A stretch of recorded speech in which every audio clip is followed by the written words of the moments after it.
Welcome to the Lead Pedal Podcast with your host, Bruce Outridge, where he talks all things trucking. Now let's get rolling.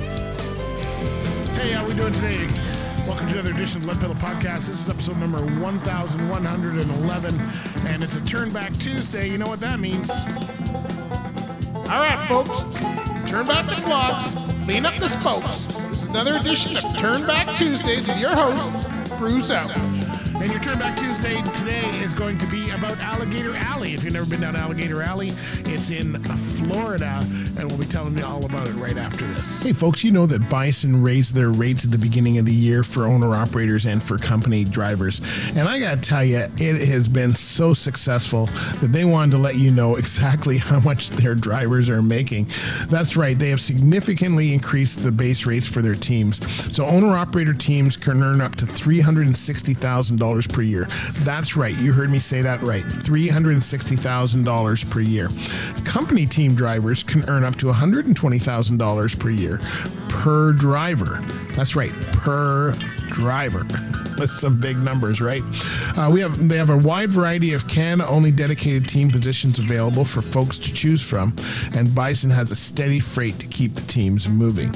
So if you want to significantly increase your base rates, then you want to make sure that you sign up for that. Now, Bison has also increased the base rates for owner-operators. Owner-operators running Canada-only can earn up to $185,000 per year.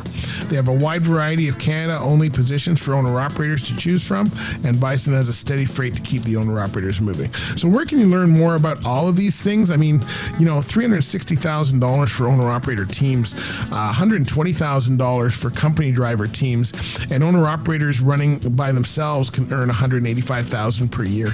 Canada only. Folks, that is incredible. Well, the best place to go is to go to bisondriving.com. And while you're there, while you're talking to the team, would you let them know that you heard about it from the Lead Pedal Podcast? Hey, good luck there. You're going to make some great money working for one of the safest fleets in North America. All right, so let's talk about Alligator Alley here. If you've never been there, it runs between Naples and Fort Lauderdale in Florida. So it's part of I-75. It's the southern end of Florida, running across from east to west, or west to east. I guess that's the way it goes. It's about an 80-mile stretch, and it cuts through the Everglades. So the Everglades are all the swamps down there, and it goes through there. It opened in 1968, and after many years of construction, it's a popular way for people to get to Miami Beach. Everybody uses that. Now, the road gets its name from the surrounding swamps on either side of it. Florida alligators call them home, and due to incidents between wildlife and cars throughout the years, they've now got it fenced off.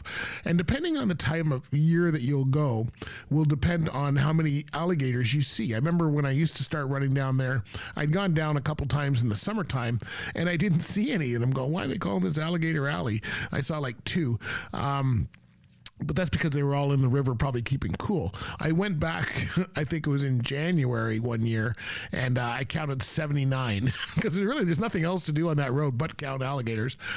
So I counted 79 because they were all out on the rocks and doing their thing. There's also Florida panthers there, so there's a lot of warning signs.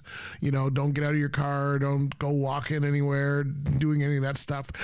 With any good trip planning, you should be planning your trips ahead of time.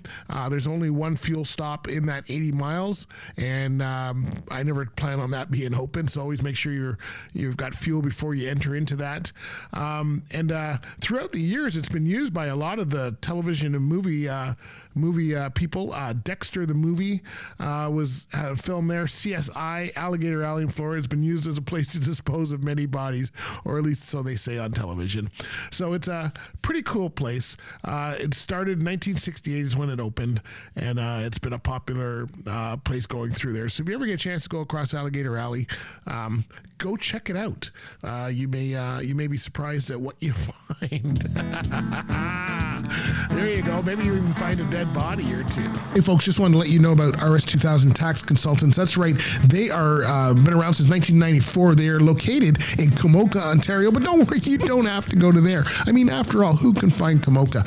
What you do want to do is give them a call at 1-800-304-3986. Have them come to you. That's right. They come to your place of business, come to your home, wherever you'd like to meet with them. They can schedule the appointment, and they have tax consultants all throughout Ontario that can really help you get keep money in your pocket, because owner-operators and truck drivers, you know what? You're on the road a lot. You need someone to really help you with this.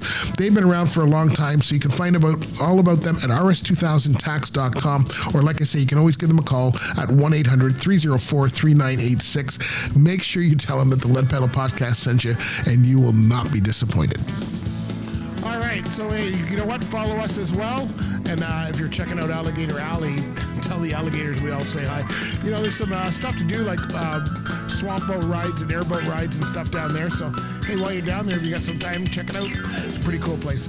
All right, hey, follow us on our socials, Instagram, Facebook, Twitter, TikTok, LinkedIn, YouTube, wherever else you find us. Look at Lead Pedal Radio at leadpedalradio.com, and also wherever you get your podcast, subscribe so you don't miss a show. All right, my friends, hope you enjoyed that. We'll talk to you later.